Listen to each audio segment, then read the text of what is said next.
There are 8 ways a cat can walk up to you, and every single one of them is a sentence about you, not about them. Number 4 means you're the safest thing in that house. Number 3 looks like rejection, and it's the closest thing a cat has to a love letter. And number 1? Number 1 isn't a compliment or an insult. It's a warning. A cat decides how to cross a room before they've taken the first step. And that decision is built almost entirely out of what they've read in you, your posture, your voice, how fast you move. So if you've ever quietly wondered whether your cat actually likes you, stop watching the face. Watch the walk, counting down from 8, and stay till the end. There's a 10-second thing you can do tonight that changes how your cat comes at you tomorrow. Number 8, the cat that talks the whole way over. You know this one? They come around the corner already going, a meow, a chirp, that odd little trill that sounds like a question they're asking you. And here's the part almost nobody gets told. Adult cats barely meow at each other. Between themselves, it's scent, posture, tail, the occasional yowl. The meow is something they largely kept for us. It's a channel your cat built on purpose to reach a human being. So when your cat announces themselves on the way in, that isn't noise. That's your cat reaching for the one tool in the kit that only works on you. Because they've already learned you answer. And if yours does this answer, talk back. It sounds ridiculous, and it works because you're reinforcing the channel they built for you. But the next one goes further than talking. Number 7, the cat that arrives and immediately starts kneading you. Paws in, paws out. Claws sometimes sorry about that. And that faraway look like they've left the building entirely. Kneading starts in kittenhood against the mother to bring the milk down. Most cats outgrow the need and keep the feeling. So a full-grown cat crosses a room, climbs onto your lap, and starts making biscuits on your thigh. That's a comfort routine they learned before their eyes had properly opened. There's a second layer too.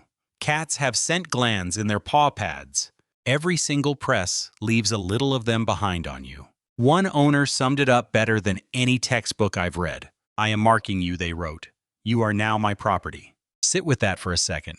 Your cat isn't relaxing near you. Your cat is relaxing into you. And the next one is the signal researchers agree on more than any other. Number 6, the cat who comes at you with their tail straight up like a flag. If you only ever learn one piece of cat body language, make it this. The upright tail is about as close to a plain-spoken sentence as cats get. Researchers who study how cats signal to one another keep finding the same thing. The tail up shows up in friendly, peaceful approaches, and it almost never shows up in tense ones. Cats raise it walking toward cats they get along with. And they raise it walking toward the people they've decided are fine. Now add speed to it. A cat who spots you across the room hoists that tail and comes at you at pace hasn't just tolerated you. They made a call about you fast enough that they didn't need to think about it. That's the bar you've cleared. Not cute, approved. Everything up to here has been a cat saying yes clearly. The next 4 are where owners start reading it backwards, because from here on, yes stops looking like yes. Number 5, the cat that closes the distance slowly, sniffs on the way, and then rubs their face along your leg. 2 things are happening here, and people usually only notice the second one. First, the pause. Cats read human posture, tone of voice, and movement speed before they commit to anything. Move gently and predictably, and you get invited in. Come through that door loud and fast, and you get watched from the doorway instead. So the slow approach isn't fear. That's a cat checking the room, the way you'd check a friend's face before sitting down next to them. Then, the contact. Those whiskers aren't just long hairs. They're vibrissae, rooted deep in the skin, wired straight into a dense bundle of nerves. They map exactly where your cat is in relation to everything around them. In total darkness, without a single mistake. So let's be clear, your shin was not an accident. And a cat's face is absolutely loaded with scent glands. Dragging it along, you blends their smell into yours. It's the same thing they do to the cats they live with. You aren't being greeted.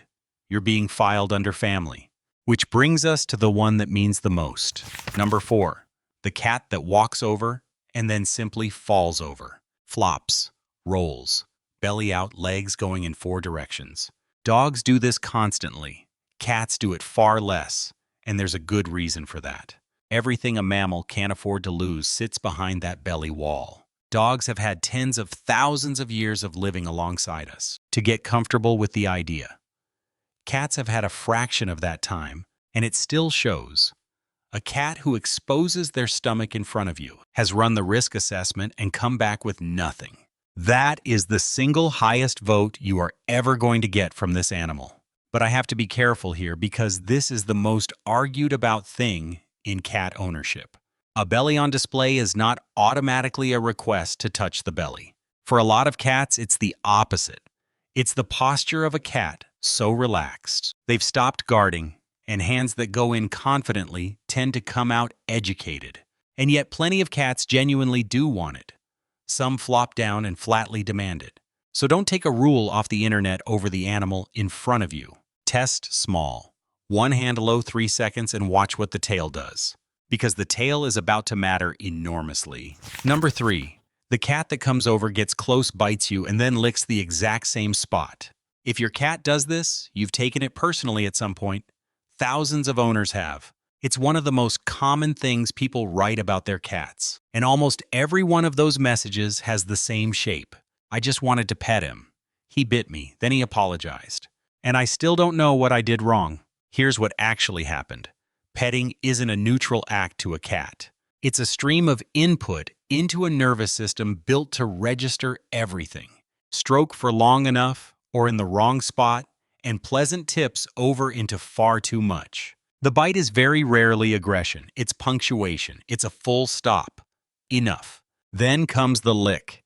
Cats groom the cats they're bonded to.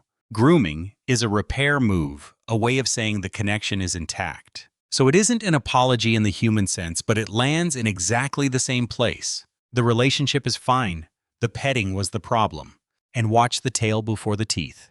A tail that starts twitching and flicking while your cat is still leaning into your hand doesn't mean they hate it. Usually it means they love it and they're filling up. That flick is a warning light. It comes before the bite every single time. And once you can see it, you'll never be surprised again. Number 2 is the one that hurts to hear. Number 2, the cat that doesn't really come to you at all. Some of you have been waiting for this one. And I want to say the important part first. It is almost certainly not your fault. Cats are exceptionally good at reading human emotional states. Not in a mystical way, in a practical watching you constantly way. They track your voice, your tempo, the weight of your footsteps. And when the reading comes back as unpredictable, they don't punish you for it. They just give you room until the reading changes. So think about what yours is actually reading. You came home off a day that went badly and hit the door harder than you meant to. Or the reverse. You got good news, and you've been bouncing around the house, which to a cat is every bit as unreadable as anger. Either way, you became weather, and cats wait out weather. There's another version of this that nobody says out loud. Some cats came from somewhere bad. A cat who was let down by people. Long before they met, you can take months to cross a single room. Every one of those months is a verdict on someone else, not on you. Distance isn't rejection. It's a cat who hasn't finished deciding. And a cat who hasn't finished deciding is still deciding, which is a completely different thing from number 1. Number 1, the cat who used to come to you and stopped. Not a shy cat, not a new cat, your cat. The one who met you at the door before the key was even in the lock. The one who slept on your chest for years. And then quietly, over a couple of weeks, they didn't anymore. Everything else on this list is your cat telling you something about you. This one is your cat telling you something about them. Cats are extraordinary at hiding pain, and it isn't bravery, it's arithmetic. For most of their history, an animal that looks unwell is an animal that gets picked off. So discomfort doesn't arrive as crying. It arrives as subtraction. They stop making the jump onto the bed. They stop coming down the hallway. They stop lying on you. Because lying on a person means holding a position, and holding a position hurts. One message I keep coming back to was from a woman whose cat had developed a tumor in her jaw. The cat had stopped sleeping beside her. So she took a blanket down onto the floor and went to the cat instead. She said her cat had never purred so much in her life. I'm not telling you that to frighten you. I'm telling you because a change in how your cat approaches you is one of the earliest signals you will ever get. It shows up weeks before the scales or the food bowl tell you anything at all. So the approach has changed. It's held for more than a few days. Nothing in the house explains it. That's the vet call, not next month, this week. And that's the list. Look at what all 8 of these have in common. Not one of them is your cat evaluating themselves. The talking, the kneading, the tail, the rub, the flop, the bite, the distance, the withdrawal. Every single one is a report on the environment you built. Cats don't perform affection. They aren't polite. There's no social pressure on a cat to fake anything, which is exactly why the signal is worth so much. So if your cat crosses a room to get to you, don't discount it because they didn't do it like a dog. That's an animal under no obligation to like anybody, choosing you deliberately. Again, today. You didn't get a cat who loves you the way you expected. You got a cat who loves you the way cats do. Honestly, that was always the better deal. One last thing, and you can do this tonight. Next time your cat comes toward you, don't reach. Put your hand out flat, at their height, and stop moving. Let them close the last few inches themselves and press their face into your knuckles. That's the whole trick. You've handed the decision back to them. And predictability is the one thing cats reward most. Tell me in the comments which number your cat does, because I'd put money on number 3, and if the walk towards you says this much, wait until you hear what they're saying once they arrive. That one's next. Now go and find your cat,